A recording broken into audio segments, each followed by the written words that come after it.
Sauvegarde des populations, engagement terrestre sur le territoire national et en prévention de crise à l'extérieur.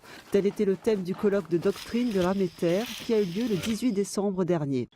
Les forces terrestres peuvent intervenir à n'importe quel moment sur les catastrophes naturelles ou industrielles de grande ampleur dans la lutte contre une attaque terroriste majeure.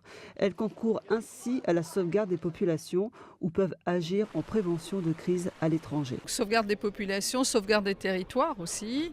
C'est le dernier recours. C'est le dernier recours quand la sécurité civile ou les moyens habituels de sécurité ne peuvent plus intervenir parce que la situation devient plus que préoccupante.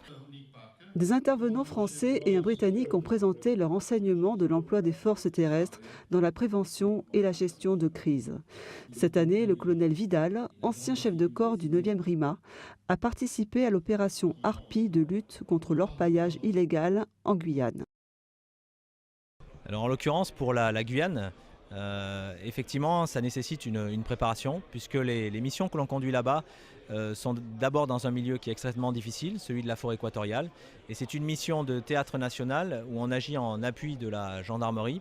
Une seconde table ronde a été dédiée à la nécessaire adaptation de la préparation opérationnelle des forces dans le cadre des engagements terrestres sur le territoire national et en prévention de crise à l'extérieur. L'armée de terre souhaite profiter de la dynamique actuelle du livre blanc pour réétudier toutes les conditions dans lesquelles elle sera amenée à intervenir sur le territoire national dans l'avenir, car il y a un réel besoin. Le colloque a permis d'illustrer la complémentarité des deux fonctions, protection sur le territoire national et prévention, notamment au profit des populations à l'extérieur des frontières, ainsi que l'utilité de gérer les crises en interministériel.